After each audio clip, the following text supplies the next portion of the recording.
les dispositions qui mènent au renouvellement de l'intelligence. Amen. C'est de ça que nous allons parler ici. Nous allons parler des dispositions. C'est quoi une disposition? Une disposition, c'est l'action de disposer. C'est l'action de mettre dans un certain ordre. Lorsqu'on parle de disposition, au pluriel, c'est aussi un ensemble d'engagement ou encore d'attitude que l'on prend à l'intérieur de soi. Et j'aimerais déjà préciser que ce matin, lorsque nous parlons de disposition, les dispositions sont très souvent liées à notre ordre intérieur. Les dispositions sont souvent liées aux choses qui se passent à l'intérieur de nous. Alléluia. Donc lorsque nous parlons d'une disposition ici, c'est l'action de mettre aussi quelque chose en place. On peut parler de disposer des personnes, disposer des choses, préparer un lieu pour certaines circonstances. Lorsqu'on parle de disposition, on parle d'arrangement. La manière de s'arranger afin de, la manière de se préparer afin de vivre quelque chose ou de réaliser quelque chose. Amen. Nous voulons parler, comme nous avons dit ici, des dispositions qui mènent au renouvellement de l'intelligence. Mais j'aurais pu dire les dispositions intérieures qui mènent au renouvellement de l'intelligence. Mais nous allons garder l'aspect que nous avons donné tout à l'heure. Je vais te donner les versets que nous allons toucher. 1 Corinthiens chapitre 12, le verset 1 au verset 2. 1 Corinthiens chapitre 12, le verset 1 au verset 2. Je te donne les textes que nous allons lire ici ce matin. Éphésiens chapitre 2, le verset 1 au verset 6. Éphésiens chapitre 2, le verset 1 au verset 6. 1 Samuel 10, le verset 5 au verset 6. 1 Samuel 10, le verset 5 au verset 6.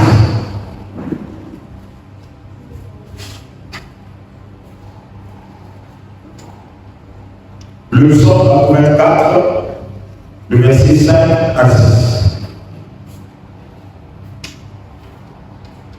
Dans certaines versions, c'est 4 à 5. Et d'autres, c'est 5 à 6. Ça dépend de la version. Le psaume 84, 5 à 6. 1 Samuel 10, le verset 5 au verset 6. Et nous avons Éphésiens chapitre 2, le verset 1 au verset 6. Romains 12, le verset 1 à 2. Est-ce que nous pouvons tenir debout? Nous allons lire le livre de Romains 12, le verset 1 au verset 2. En se mettant debout, nous allons reprendre la lecture.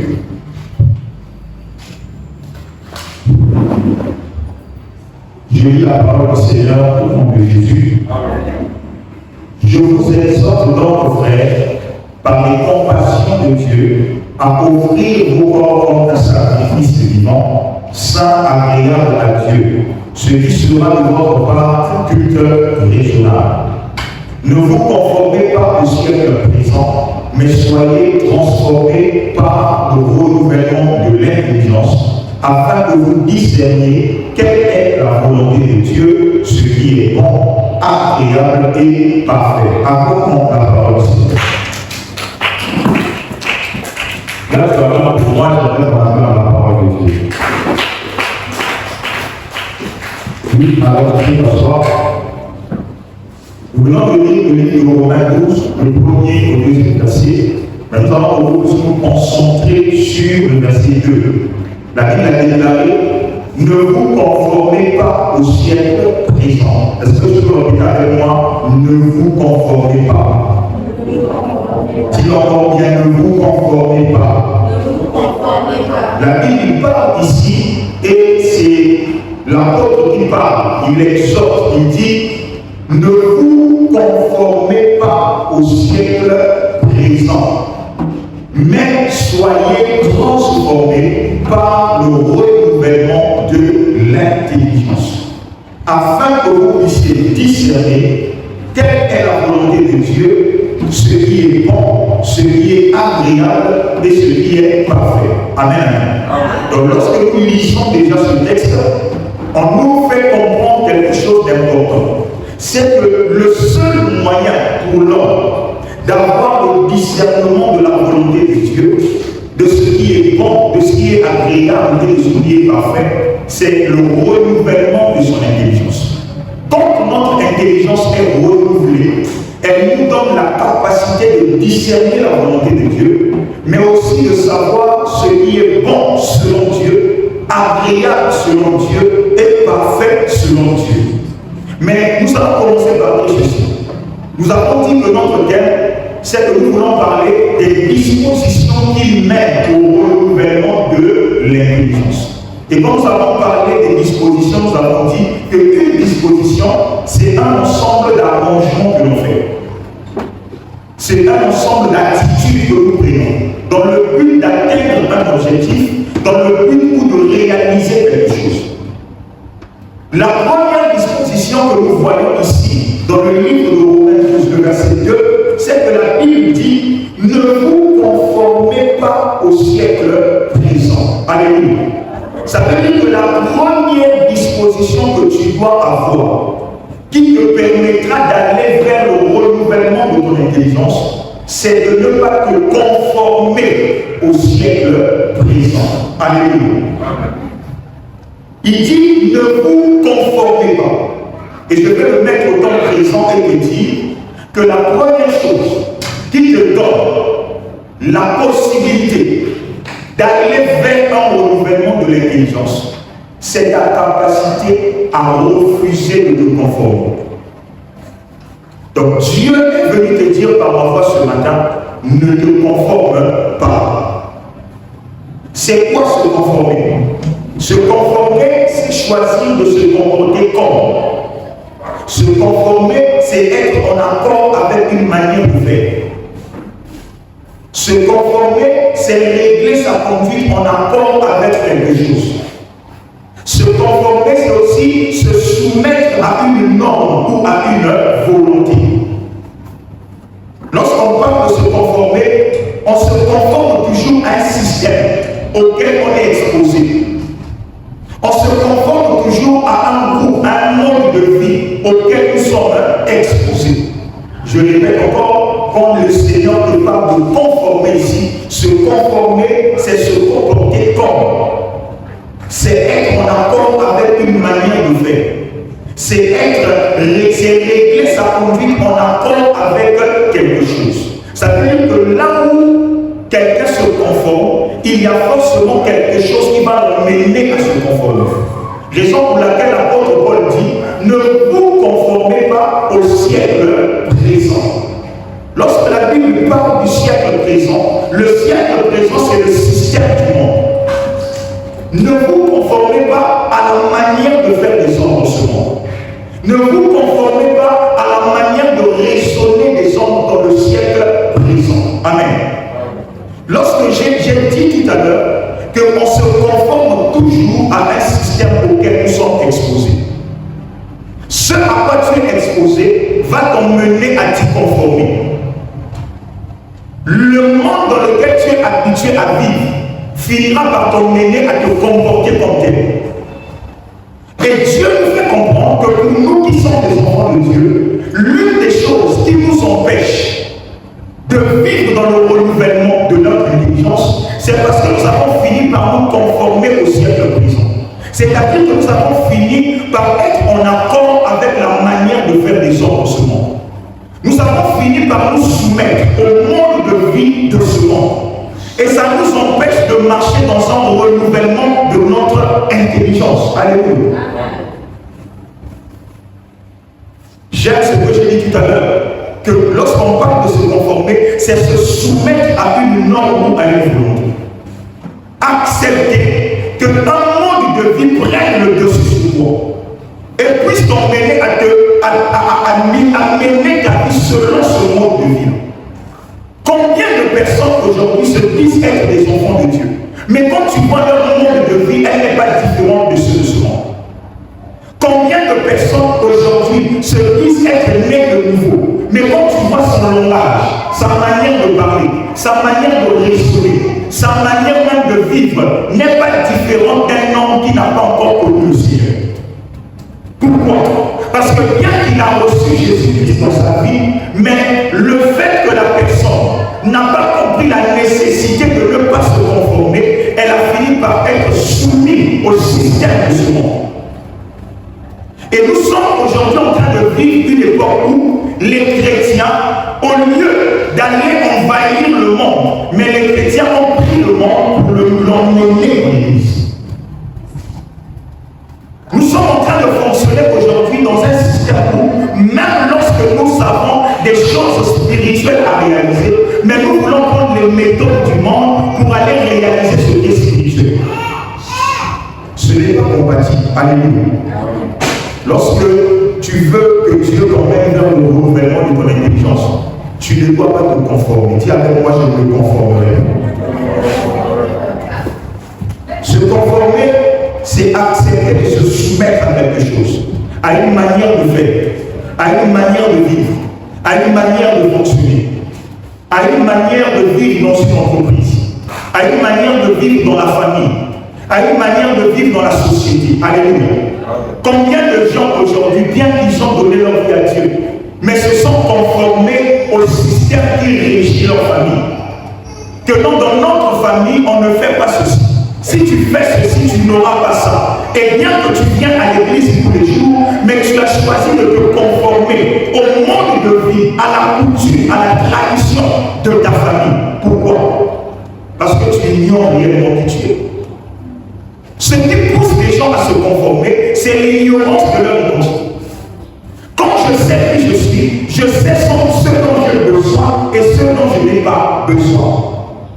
Quand je sais réellement qui je suis, peu importe ce qu'on me présente, ça ne m'influencera pas parce que je sais réellement de quoi moi-même je suis capable et d'où je viens.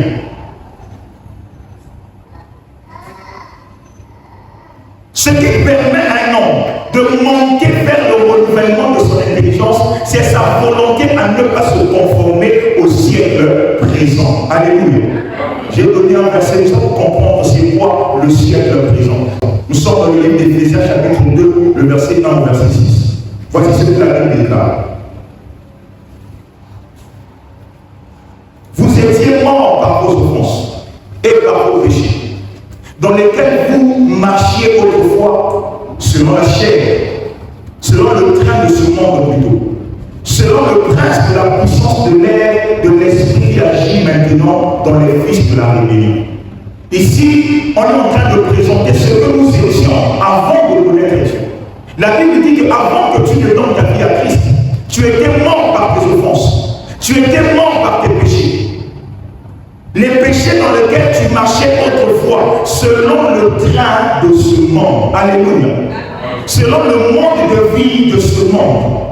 La Bible continue et dit, selon le prince de la puissance de l'air, de l'esprit qui agit maintenant dans les fils de la rébellion. Ce texte est en train de nous révéler quelque chose de profond. C'est que dans le système du monde actuel, la majorité des actions que les enfants sont animées par un esprit derrière.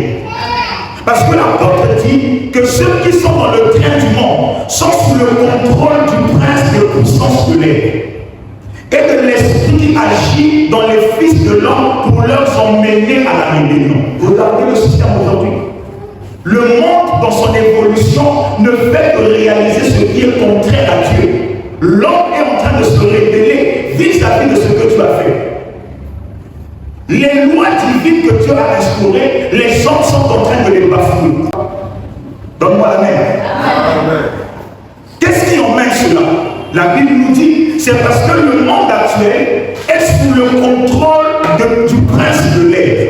Lorsque la Bible parle du prince de l'air, on nous parle ici de la puissance de Satan qui régit le fonctionnement du monde. Dans le chrétien qui choisit de se conformer à la manière de vivre de ce monde, a choisi de se soumettre à la domination mondiale. Et la Bible nous révèle qu'avant que nous ne connaissions le Seigneur, nous étions morts. Morts par nos offenses. Et la Bible continue et dit, nous tous, Nous étions de leur nombre. Nous vivions autrefois selon les convoitises de notre chef. Se conformer au siècle présent, c'est vivre selon les convoitises de ta chair. Quand tu rencontres un homme qui ne vit que selon les convoitises de sa chair, qui fait tout seulement pour satisfaire sa propre personne, c'est le signe qui s'est conformé au siècle présent. Quand les efforts que tu fais dans la vie ne tournent qu'autour de ta personne, même quand tu fais le bien, tu le fais parce que tu vois l'intérêt que tu vas avoir toi-même. C'est le signe que tu t'es conformé au siècle présent. Les hommes qui font tout pour eux-mêmes, qui font tout pour satisfaire leur propre convoitise, c'est le signe qu'ils se sont conformés au siècle présent. Donne-moi la main. Amen. Il dit nous aussi nous étions de leur nom. Nous vivions autrefois selon les convoitises de notre chair,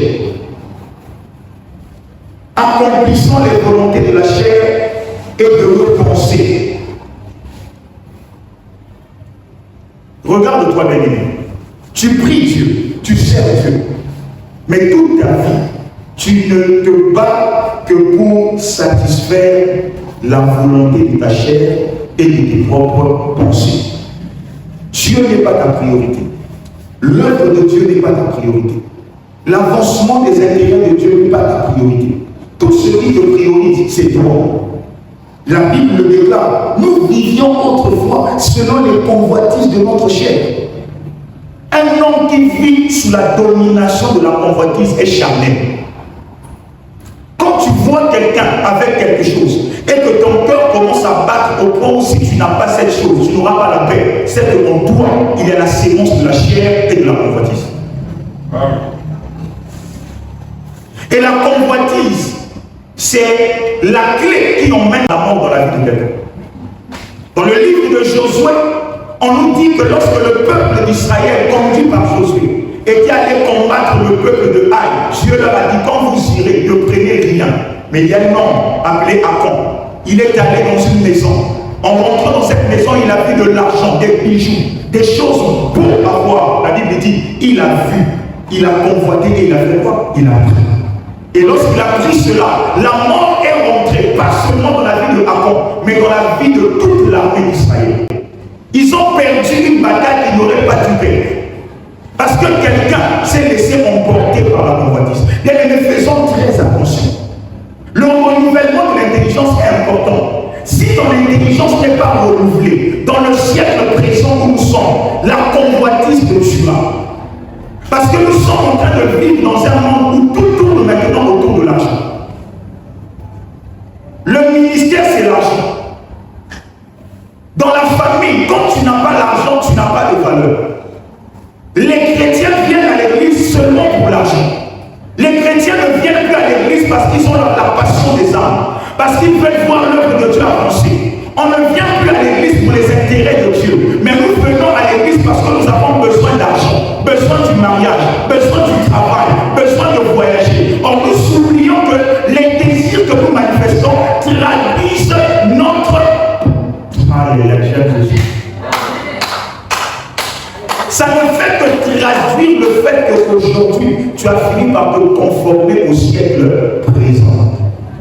Les besoins du monde sont devenus des besoins. Les priorités des gens du monde sont devenues des priorités. Là où il n'y a pas d'argent, on ne te voit pas là. Quand il n'y a pas un gain, ce n'est plus ton problème. Parce que tu as oublié ce qui est important. Tu as oublié ce qui est prioritaire. Alléluia. Amen. Mais n'oublie pas, la Bible a dit que tous ceux qui sont dans le monde, en réalité, ils sont sous l'influence du prince des puissances de l'air. L'apôtre dit, il continue, nous accomplissions les volontés de notre chair et de nos pensées. Nous étions par nature des enfants de colère, comme les autres. Alléluia. Dis avec moi, comme les autres. Dis avec moi, je ne suis plus comme les autres. Aujourd'hui, lorsqu'on te rencontre dans la rue, lorsqu'on te voit, il faut qu'il y ait une différence entre toi et les autres. Quand tu arrives dans un milieu, il doit y avoir toi, mais il doit y avoir les autres. On ne doit pas te mélanger avec tout le monde. Mais si aujourd'hui, quand on te voit, même au milieu de tes amis, on n'arrive pas à faire la distinction entre toi et les autres, ça veut dire que tu es devenu les autres. Des chrétiens qui ne se distinguent plus. Des chrétiens qui, pour qu'on sache que tu es chrétien, tant que tu ne le dis pas, on ne saura pas. Quelle est cette chrétienté que nous avons menée? Ou si tu ne parles pas, on ne peut pas savoir que tu es chrétien. La véritable chrétienté ne se révèle pas lorsqu'on le dit. La véritable chrétienté se révèle par notre caractère au lieu de ça. Je n'ai pas besoin de dire que je suis chrétien. J'ai besoin de le montrer par mon attitude, par ma manière de parler, ma manière de traiter les autres révèle que je suis un enfant de Dieu. Mais ceux qui le font, c'est ceux qui ont refusé de se conformer. Nous venons à l'église, mais nous sommes déjà conformés au ciel de Christ. Voilà pourquoi ton intelligence ne peut pas être renouvelée. Parce que tu as accepté de te soumettre au monde de vie actuel. Et ça empêche le renouvellement de ton intelligence. Donne-moi un bon amen. La Bible dit nous étions comme les autres. Mais dis avec moi, j'aime Jésus. La Bible déclare, mais, dis avec moi, mais Dieu qui est riche en miséricorde, à cause du grand amour dont il nous a aimés, on dit avec moi, Dieu m'a aimé d'un grand amour. À cause du grand amour dont il nous a aimés, nous qui étions morts par nos offenses, il nous a rendus à la vie avec le Christ. On acclame le Seigneur.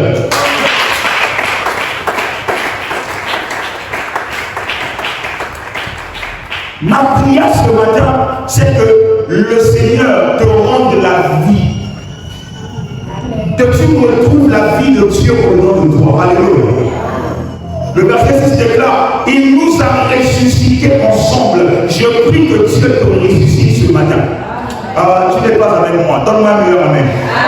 Je prie bien aimé qu'à travers ce message, que quelque chose qui était mort dans ta vie expérimente la résurrection. Que l'Éternel vienne ressusciter un domaine de ta vie qui est morte. S'il y a la mort dans ta maison, que l'Éternel emmène la résurrection. S'il y a la mort dans tes finances, que la main de Dieu emmène la résurrection. S'il y a la mort dans ta vie de prière, que le message de ce matin emmène la résurrection.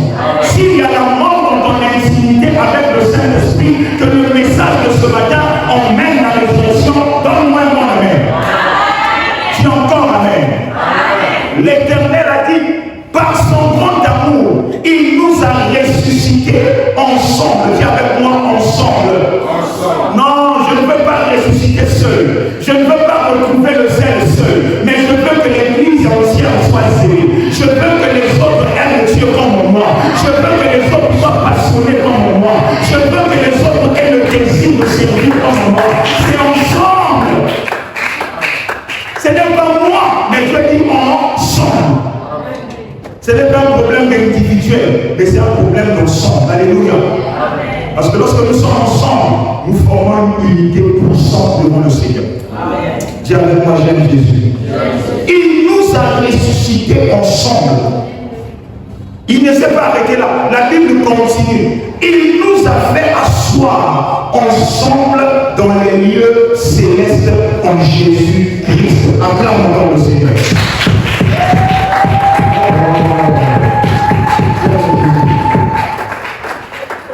Amen. Est-ce que tu comprends pourquoi Dieu te demande de ne pas te conformer? Parce qu'en réalité, le jour où tu l'as accepté, il t'a fait asseoir avec lui dans les lieux célestes. Ça veut dire que tu n'es pas de ce monde, même si tu es dans ce monde. Oh, j'aime la parole de Dieu. Écoute, c'est Jésus-Christ qui parle. Il dit dans Jean 8, le verset 23, il parle avec les disciples. Il leur dit, vous êtes d'en bas, mais moi, je suis d'en haut. Vous êtes de ce monde, mais moi, je ne suis pas de ce monde. Ça veut dire que Jésus le dit quand il est sur la terre. Mais dans le livre que nous venons de lire, la Bible dit qu'il nous a restaurés, il nous a ressuscités et nous a positionnés à ses côtés. Maintenant que je suis enfant de Dieu, je ne peux plus me conformer au monde parce que je ne suis pas de ce monde. mon mode de vie, ma manière de marcher n'est pas le résultat de ce que j'ai reçu comme influence sur la terre, mais c'est le résultat de ce que j'ai reçu comme influence dans les cieux. L'Éternel dit à Jérémie, avant que tu ne sois formé dans le sein de ta mère, moi je t'avais connu et je t'avais établi. Ça veut dire que sur la terre, nous sommes censés refléter ce que nous étions déjà dans le royaume de Dieu. Tu n'es pas venu dans ce monde pour être la copie, mais tu es venu dans ce monde pour être le standard par lequel les autres vont continuer à servir Dieu. Amen.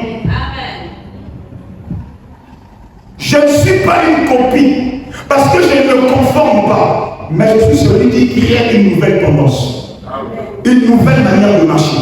Parce que je ne suis pas de la terre, mais je suis dans l'eau. Le plus grand défi du chrétien aujourd'hui, c'est la révélation de son identité. Beaucoup d'enfants de Dieu souffrent parce qu'ils ne savent pas qui ils sont. J'aime ce texte qui dit, aussi longtemps qu'un héritier est un enfant, il n'est pas différent d'un esclave. Aussi longtemps qu'un chrétien ignore son identité, il n'est pas différent d'un esclave. Tu peux venir à l'église tous les jours, mais si tu n'as pas la révélation de qui tu es réellement, tu seras chrétien mais souffrant, tu seras chrétien mais limité parce que tu n'as pas la révélation. Dis avec moi, je ne me conformerai pas. Ta manière de dire ça ne me convainc pas. Dis encore, je ne me conformerai pas. Est-ce que tu peux acclamer le Seigneur?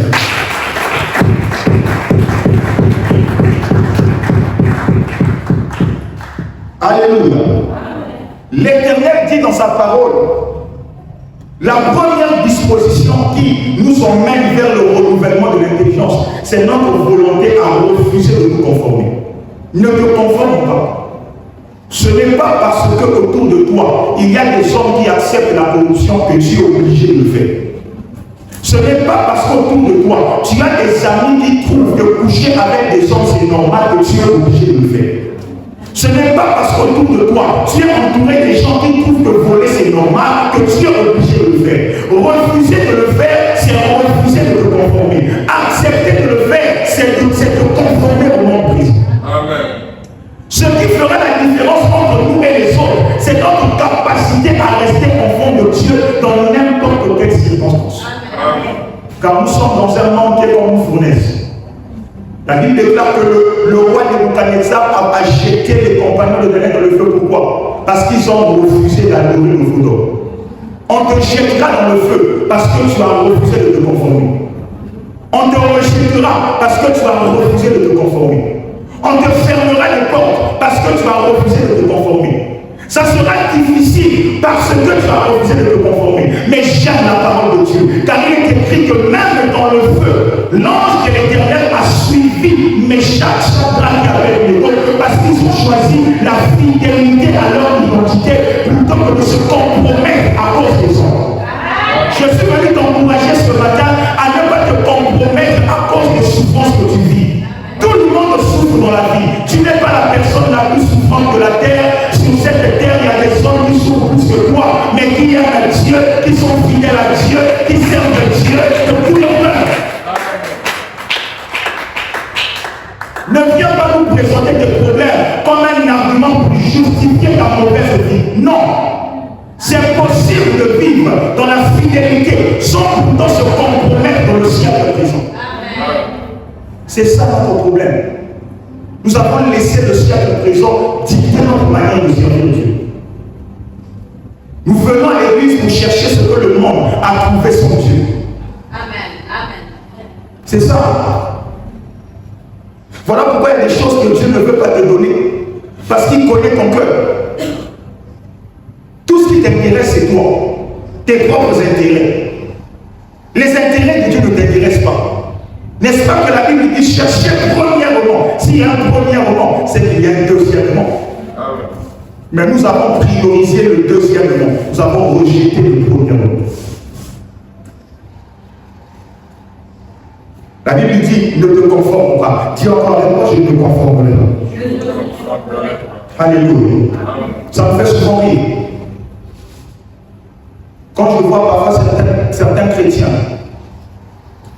parce qu'il a entendu une sœur ou un frère dire, c'est juste si je ne viendrai plus à l'église, parce que j'ai telle chose, Parce que j'ai entendu quelque chose. Et toi aussi, tu prends la décision de te conformer à lui. On t'appelle pour te dire, mais pourquoi tu ne viens pas à l'église? Ah, en fait, je suis trop occupé. Tu mens parce que tu as choisi de te conformer à un mode de vie de quelqu'un d'autre. Amen.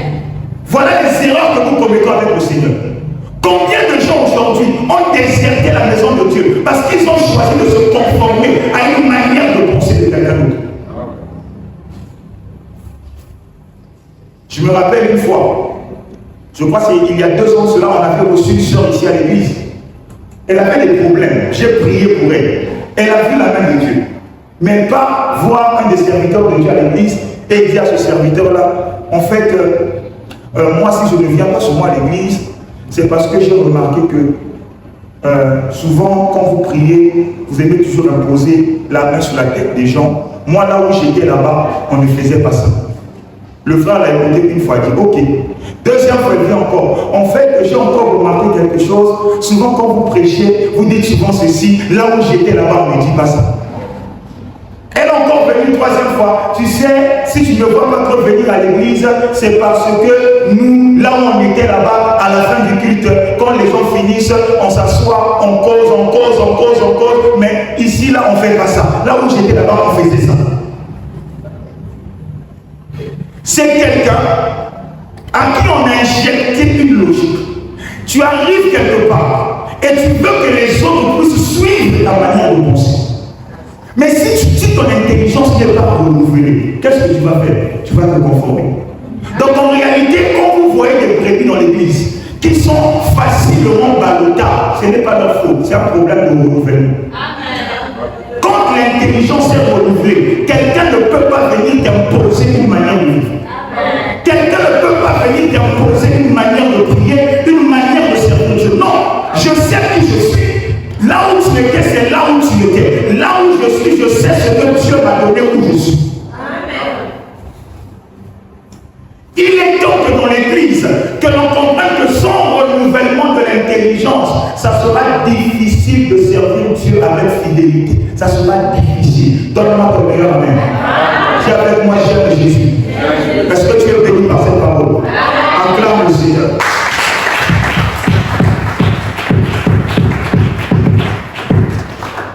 Ne raisonne pas parce que les autres raisonnent. Ne recule pas parce que les autres reculent. Avance. Alléluia. Ne te conforme pas au siècle présent. L'Éternel dit à Gédéon, écoute-moi, je t'ai appelé pour combattre Madian. Gédéon prend plus de 10 000 personnes pour aller au combat. Ils arrivent devant le champ de bataille. Écoutez ce que Dieu dit à Gédéon. Il dit à Gédéon, vous êtes trop nombreux. Bon, l'équipe est belé. Gédéon dit à Dieu, mais Seigneur, l'armée de Madian se compte par milliers. Nous ne sommes même pas 1 million. Mais tu dis que nous sommes trop nombreux. Comment? Dieu dit, Gédéon, je dis, vous êtes trop nombreux. La logique des hommes aurait voulu que Gédéon dise, Seigneur, ça ce n'est pas toi, ça c'est la voix de Satan qui veut m'emmener à la mort. Dieu ne peut pas permettre que maintenant que je vais me battre, qu'il puisse réduire ma force pour aller au combat. Ça c'est pas Dieu, c'est le diable. Dieu dit à Gédéon, vous êtes trop nombreux. Et il dit à Gédéon, écoute-moi, tu vas faire le tri, tu vas filtrer ton armée. Vous allez aller devant le lac. Ceux qui vont la paix, d'une certaine manière, tu vas les distinguer de ceux qui vont la paix d'une autre manière. Alléluia. Amen.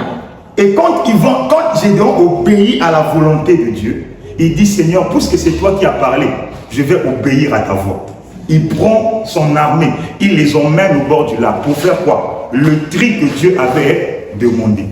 Ils sont passés de 1000 à 300. Et avant même d'arriver à 300, ils étaient d'abord passés à un certain nombre. Gédéon vient encore devant Dieu. Dieu dit, vous êtes toujours trop nombreux. Diminuez encore. Jusqu'à ce qu'ils soient arrivés à 300 personnes. Alléluia. Amen. Et Dieu dit, c'est avec ces 300 personnes que je te donnerai la victoire face à Madian. Ça veut dire que Dieu n'obéit pas à notre logique. Raison pour laquelle tu dois faire attention. Ne te conforme pas à la logique du monde. Si Gédéon avait commis l'erreur, quand Dieu lui a dit vous êtes trop nombreux, s'il avait commis l'erreur de faire une réunion avec ses collaborateurs, il leur dit qu'écoutez, Dieu m'a dit, nous sommes trop nombreux. Ses collaborateurs allaient dire, papa, Kende Omoko, c'est pas Dieu qui t'a parlé. Raison pour laquelle il y a des choses, comme Dieu te dit, on ne partage pas. On ne dit pas aux gens. Si tu le dis à quelqu'un, il va t'emmener à te conformer à sa logique. Il va te dire que tu es comme ça, la bonne côté. N'a pas la salle et si maté. Mais mon côté. Ce n'est pas parce que chez toi ça a échoué que chez moi aussi ça va échouer. Le problème, c'est la source de l'information. Qui a donné l'information? Si c'est Dieu, moi j'ai confiance en celui qui a donné l'information. Alléluia. Ne te conforme pas. Gédéon ne s'est pas conformé à ceux qui l'ont entouré. Il a obéi à l'orientation de Dieu. Et il a eu la victoire. Obéis à Dieu. Obéissons à Dieu. Et Dieu nous donnera la victoire. Amen. Alléluia. Amen. Ne te conforme pas. Dis avec moi, je ne me conformerai pas. Mais comment faire? C'est bien de dire, ne te conforme pas. Ne te corromps pas. Ne te disperse pas. Mais comment? Vous savez, la question du comment, c'est un mystère. Parce que dans le comment, il y a la réponse. Dans le comment, il y a le mécanisme par lequel Dieu va te donner la solution à ton problème. J'aime souvent le dire que Dieu, il n'est pas comme un médecin qui te diagnostique ton mal sans te donner le traitement. Dieu, quand il te révèle le problème, il te donne la clé pour sortir du problème. Amen. Dieu te dit, la première disposition que tu dois avoir pour aller vers un renouvellement de ton intelligence, c'est ta volonté à ne pas te conformer. Maintenant, comment je fais pour ne pas me conformer? La solution pour ne pas se conformer, c'est quoi? La Bible dit dans Romains, ne vous conformez pas au siècle présent, virgule. Soyez transformés.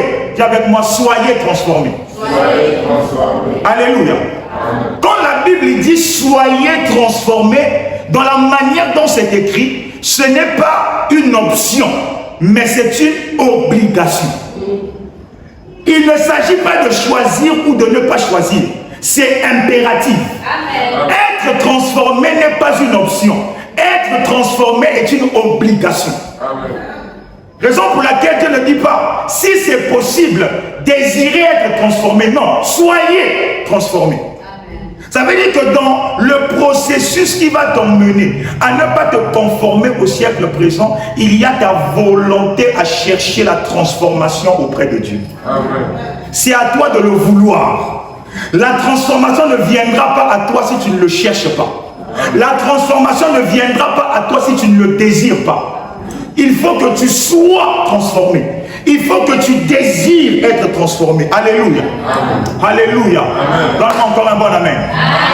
J'aime souvent prendre l'exemple de l'arachide quand je parle de transformation parce que j'aime la pâte d'arachide.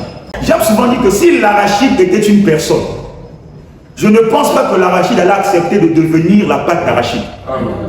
Pourquoi? Parce que quand on sort l'arachide de terre, on le met au feu. Qui aime le feu? Non, dites-moi, qui aime le feu? Personne. L'arachide passe par le feu.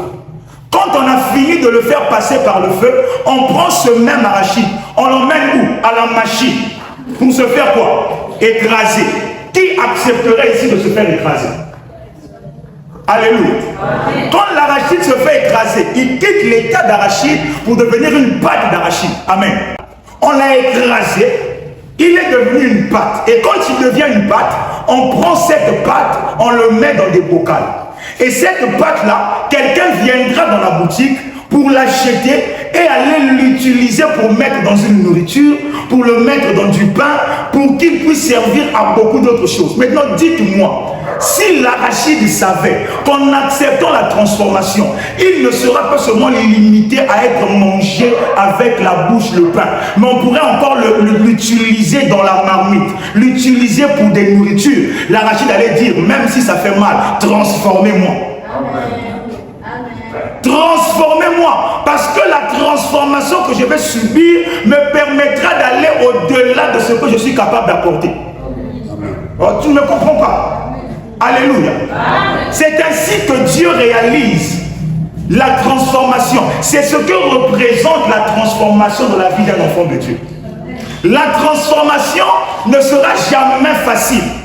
Quand Dieu te dit, sois transformé, c'est une autre manière pour Dieu de dire, sois brisé, sois écrasé, meurs à toi-même pour devenir ce que moi je veux que tu sois. En réalité, la plupart d'entre nous aujourd'hui vivent au-dessus de ce qu'ils sont réellement capables d'apporter. Parce qu'ils ont refusé la transformation. Quand l'arachide a subi la transformation, l'arachide entre au casino. Quand l'arachide a subi la transformation, l'arachide entre même dans les plus grandes boutiques, dans les plus grands magasins. Parce qu'il devient un besoin beaucoup plus important que ce qu'il était au départ. Est-ce que tu comprends? Il y a un niveau d'importance dans ta vie que tu n'atteindras pas si tu ne passes pas par la transformation. Quand Dieu te dit sois transformé, il veut te dire accepte d'être brisé. Accepte de mourir à ton orgueil. Accepte de mourir à ta logique. Accepte de mourir à tes propres intérêts. Même les intérêts en avant. C'est alors que moi, l'Éternel, je t'emmènerai là où tu es censé arriver. Voilà pourquoi l'apôtre dit, il faut que tu sois transformé. Celui qui ne veut pas subir la conformité doit accepter la transformation. Il n'y a que les chrétiens qui acceptent la transformation, qui ont la capacité de ne pas se conformer au siècle présent. Si tu refuses la transformation, le siècle présent va t'écraser. Le siècle présent va te détruire parce que tu as refusé la transformation qui vient de la part de Dieu. Alléluia. Il dit soyez transformés. Dis avec moi transformés. Et vous savez, très souvent, lorsqu'on transforme un produit, le produit passe obligatoirement par une machine. Quand on transforme le pendou passe par une machine. Quand on transforme l'arachide, l'arachide passe par une machine. Alléluia. Donc il y a toujours un instrument qui est l'initiateur de la transformation. L'instrument qui cause la transformation. L'instrument qui emmène la transformation, c'est souvent une machine. Alléluia. Nous allons voir un texte et nous allons finir. 1 Samuel 10, le verset 5. Écoutez ce que la Bible dit. Après cela, c'est le prophète Samuel qui parle à Saül. Il dit à Saül, après cela, tu arriveras à Gibéa Elohim, où se trouve une garnison de Philistins. En entrant dans la ville, tu rencontreras une troupe de prophètes, descendant du haut lieu, précédés du luth, du tambourin, de la flûte et de la harpe, et prophétisant eux-mêmes. Verset 6, voici ce qui nous intéresse. L'Esprit de l'Éternel, dis avec moi l'Esprit de l'Éternel. L'Esprit de l'Éternel te saisira, dis avec moi te saisira. Tu prophétiseras avec eux, tu seras changé, dis avec moi tu seras changé. En un autre homme, dis avec moi en un autre homme. Dis avec moi je serai changé. Tu es un homme ou une femme, dis-le en un autre homme. Alléluia. Nous avons dit, lorsqu'il y a transformation, il y a une machine qui doit opérer la transformation. Le peuple d'Israël désirait un roi. L'Éternel révèle à Samuel que c'est Saül le roi d'Israël. Quand Samuel rencontre Saül n'a pas l'esprit de Dieu. Saül est un païen, un homme ordinaire, un homme charnel. Donne-moi la main. Mais l'Éternel dit à Samuel, c'est cet homme que je choisis pour être le roi, pour régner au-dessus de mon peuple. Alors, l'Éternel dit à Samuel, pour que cet homme soit capable de diriger mon peuple, de diriger cette nation, cet homme a besoin d'être transformé. Le Saül que je vois maintenant ne pourra pas diriger le peuple que moi je me suis choisi. J'ai besoin d'un Saül transformé, d'un Saül changé en un autre homme pour diriger mon peuple. Donne-moi la main. Et la Bible déclare que Samuel dit à Saül, lorsque tu vas quitter de chez moi, tu vas rencontrer une troupe de prophètes qui sont en train de prophétiser. Tu vas commencer à prophétiser avec eux et tout d'un coup, l'Esprit de l'Éternel, on n'a pas dit qu'il descendra sur toi, on a dit quoi? Il te saisira. Saisir quelqu'un, c'est quoi? T'attraper. Quand on attrape, on ne te lâche plus. L'Esprit de l'Éternel te saisira. Et lorsque l'Esprit de l'Éternel te saisira, automatiquement, qu'est-ce qui va se passer? Tu seras changé en un autre homme. Autrement, tu seras comment? Transformé en une autre personne. Qui a emmené la transformation?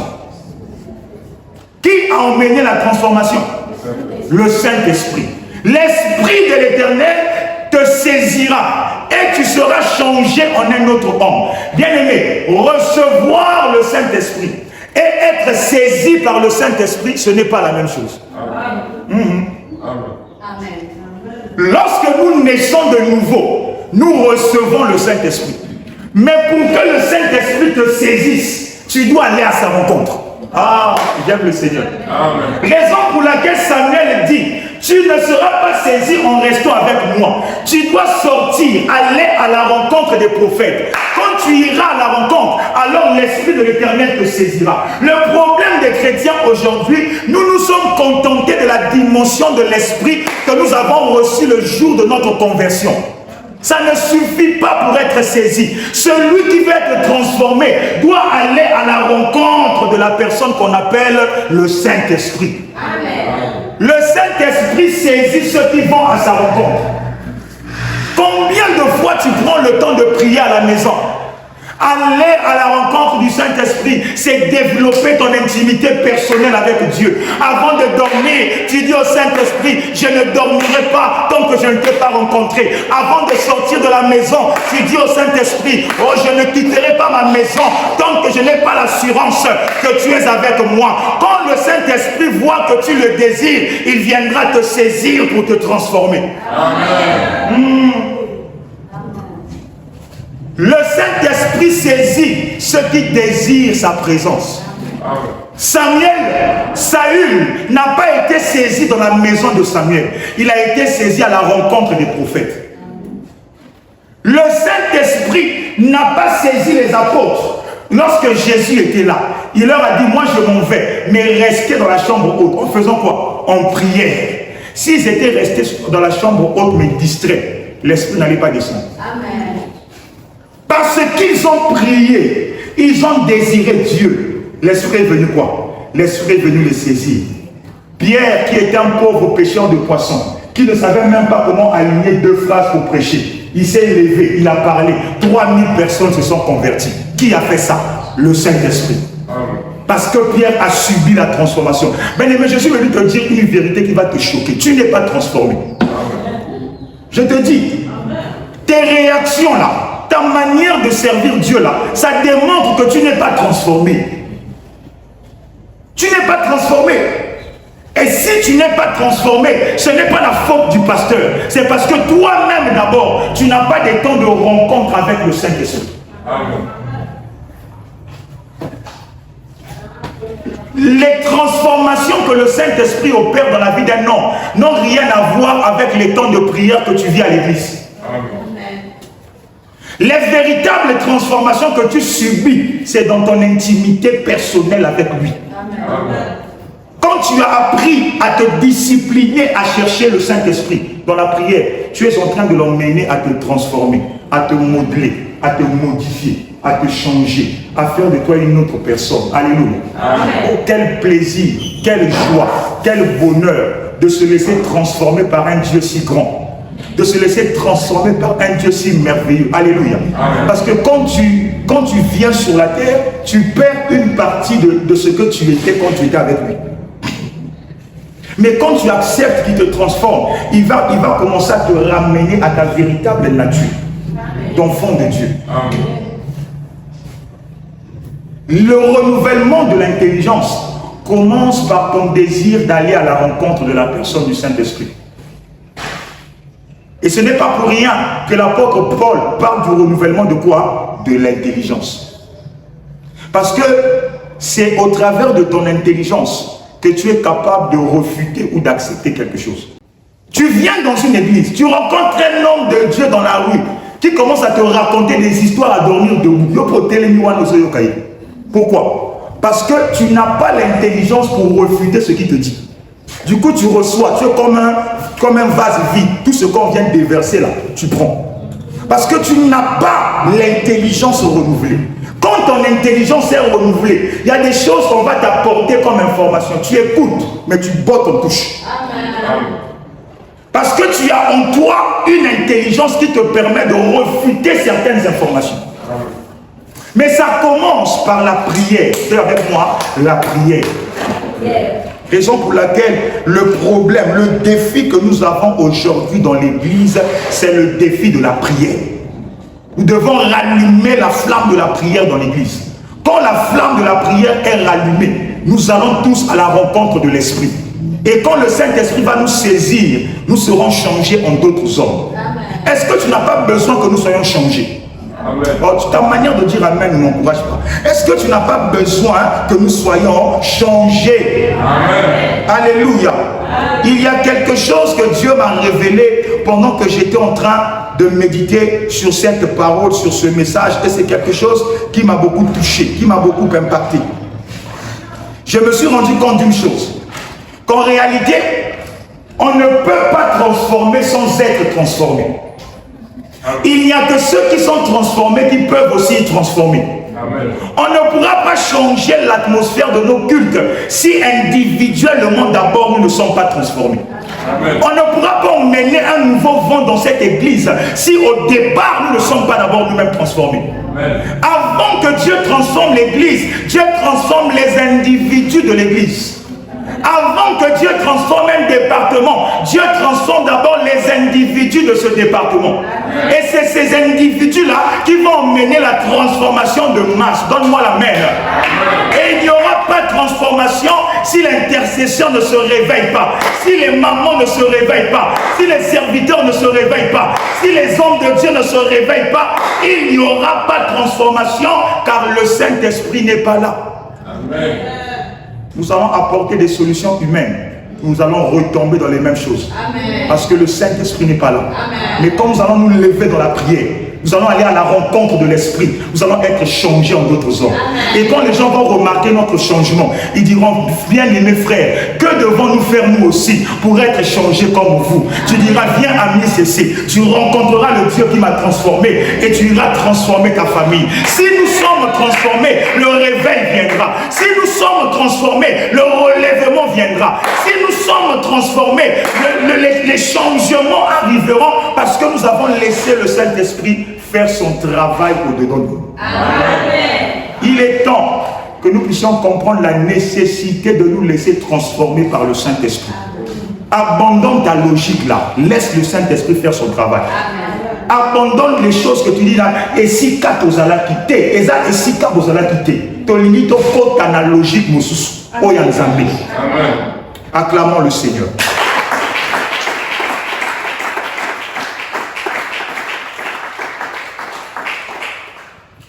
Je vais lire un texte pour finir. Genèse chapitre 3, le verset 6.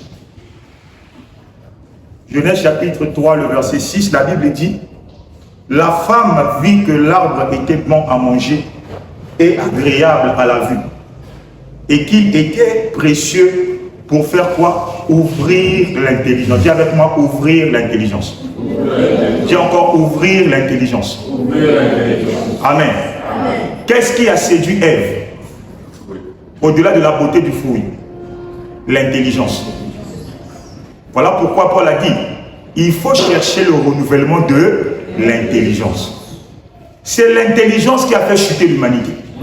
Le désir de l'intelligence a fait chuter l'humanité. Ne blague pas avec l'intelligence. Et quand tu entres dans la profondeur des Écritures, on voit que c'est l'intelligence qui fait un parallèle avec l'ignorance. Dieu dit, mon peuple périt par faute de connaissance. Ou encore, mon peuple meurt parce qu'il lui manque quoi? L'intelligence. Or, dans le livre de Genèse, on nous révèle que la chose qui a emmené la femme à désirer manger le fruit, c'est parce qu'elle sentait en elle-même qu'avec ça, mon intelligence sera beaucoup plus développée. Amen. Lorsque ton intelligence est au-dessus, naturellement tu vas dominer. Amen. Naturellement tu vas dominer. Donc la domination dans ce monde passe par l'intelligence. Mais une intelligence qui est renouvelée. Alléluia. Amen. Soyons sages. Désirons la transformation qui vient de la part de Dieu. Vous voyez là, Ève a été transformée, mais en pire. Amen. En mangeant le fruit, elle a subi la transformation. Amen. Mais elle est devenue pire que ce qu'elle était au départ. Amen. Donc il y a des transformations qui, au lieu de t'améliorer, te détruisent et font de toi une personne pire que tu étais avant. Amen.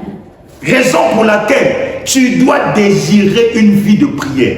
Tu dois désirer te relever dans ta vie de prière. Tu dois désirer te mettre debout. Parce que nous avons dit que Saül n'a pas été saisi par l'esprit dans la maison de Samuel, mais à la rencontre des prophètes. Plus nous allons aller à la rencontre de Dieu, plus nous allons être changés, transformés par le Seigneur. Est-ce qu'on peut se tenir debout?